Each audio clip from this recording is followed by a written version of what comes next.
y a eu tout un racisme anti-communauté chinoise en disant, y compris moi des collègues à l'hôpital qui sont d'origine asiatique et qui se voyaient regarder d'un mauvais œil, voire fait des reproches dans les transports en commun. C'est complètement aberrant.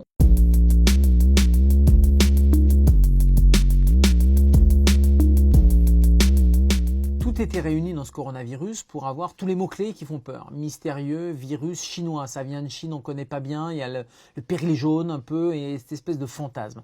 Virus, toute la maladie virale fait peur en général. Le virus, c'est quelque chose qu'on ne voit pas, qui peut vous infecter, qui peut vous tuer. Et puis le mot mystérieux rajoutait du mystère alors qu'il n'est pas mystérieux puisque sa carte d'identité génétique est connue. Moi, je pense qu'il ne faut pas avoir peur de ce virus, pas plus qu'un autre virus. C'est pas comme si on avait un virus type Ebola ou un virus qui, dès que vous l'avez, c'est la mort assurée. On n'est pas du tout dans ce cas de figure-là. L'immense majorité des gens qui ont le coronavirus font simplement un épisode viral. Ils font un peu de fièvre, un peu de douleur, un peu de tout, et puis les choses vont rentrer dans l'ordre. Seuls les patients fragilisés, et peut-être, en fonction de l'évolution du virus, peut-être des gens un peu plus robustes, en bonne santé, risquent d'avoir une pneumonie, mais en tout cas, le profil clinique des patients hospitalisés, à part les gens qui sont fragiles et qui ont déjà d'autres maladies, ce virus ne fait pas forcément plus peur que par exemple une grippe. Il faut juste prendre un chiffre. En France, chaque année, il y a entre 10 et 15 000 morts de la grippe saisonnière. Elle tue et on voit bien que c'est sans commune mesure avec les chiffres qu'on a avec le coronavirus.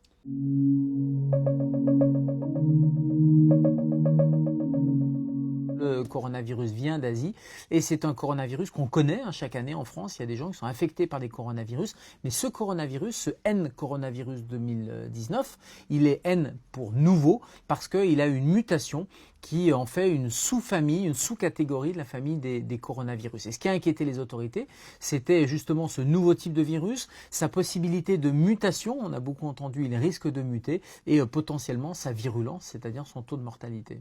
L'origine de ce virus, elle est chinoise, ça c'est sûr, parce qu'il y a une promiscuité sur ce marché, ce fameux marché de Wuhan, avec une promiscuité entre les animaux et les êtres humains. Donc d'habitude, les zoonoses, c'est-à-dire que les virus restent chez les animaux, ce qu'on appelle une zoonose, mais là, le virus a eu la capacité de se transmettre à l'homme et de l'être humain, il est capable, ce virus, de se transmettre à un autre être humain. C'est ce qu'on appelle la contamination interhumaine.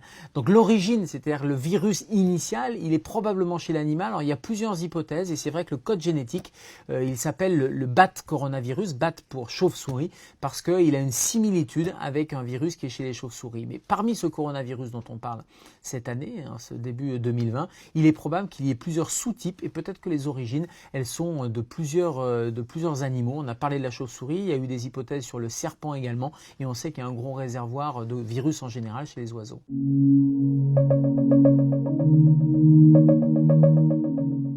On peut très bien avoir le coronavirus et être tout à fait caucasien, comme on peut être d'origine chinoise ou d'origine chinoise habitant aux États-Unis. Enfin, ça n'a pas de sens. Ce n'est pas un virus chinois. C'est un coronavirus qui touche tout le monde. Il se trouve qu'il a démarré en Chine, mais ça n'a absolument rien à voir avec la communauté chinoise et il serait complètement stupide de, par exemple, éviter les restaurants chinois, ne plus utiliser des produits made in China ou discriminer une partie de la population.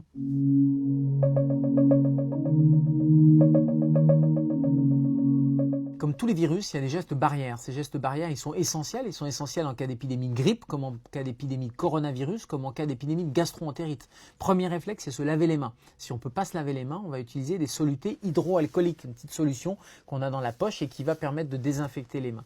Deuxième chose, ce sont des bons réflexes. Ne pas se serrer la main, par exemple. Faire attention quand on sort des toilettes, de bien se laver les mains avant, après. Éventuellement refermer le robinet avec un essuie-main pour éviter de se recontaminer. Donc tous ces gestes, c'est pour éviter la transmission manu-portée par les mains.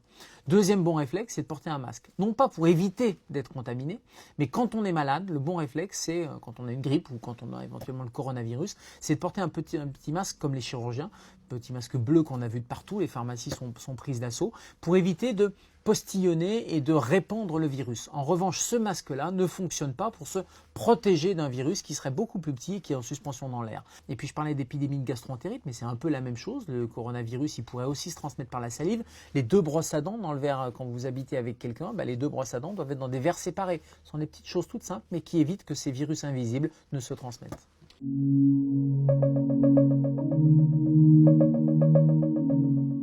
Là, il y a trois pistes qui sont intéressantes. Deux pistes thérapeutiques et une piste de vaccin. Les deux pistes thérapeutiques, c'est une combinaison de plusieurs médicaments qui seraient actifs sur le VIH, virus du sida, contre l'hépatite, contre le virus Ebola, et il y a un cocktail un peu expérimental qui est testé sur un certain nombre de patients sur la planète, dont un patient en France manifestement, mais c'est un cocktail un peu expérimental de médicaments connus. Et puis la deuxième piste thérapeutique, c'est un laboratoire lyonnais qui a annoncé en collaboration avec l'INSERM avoir une piste prometteuse pour les virus, qui est un médicament qui est utilisé contre l'hypertension artérielle, donc un médicament pour le cœur, qui aurait comme effet secondaire, ou plutôt effet bénéfique, une action antivirale. Et puis la troisième chose, c'est le vaccin. Et là, à partir du moment où on a le code génétique de ce virus, toutes les équipes dans le monde sont sur la piste d'un vaccin. Ils vont peut-être le trouver relativement rapidement. Ce qui sera plus compliqué à faire, c'est la fabrication, la mise en œuvre de ce vaccin.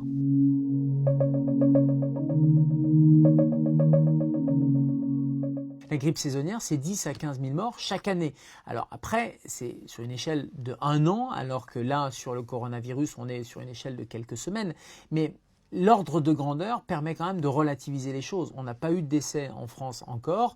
S'il y a quelques décès, on ne va pas être sur des centaines et des centaines. Chaque année en France, c'est des milliers qui meurent de la grippe. Donc c'est une comparaison qui est, je pense, assez raisonnable, en tout cas avec les données qu'on a sur ce coronavirus qui ne semble pas si virulent que ça.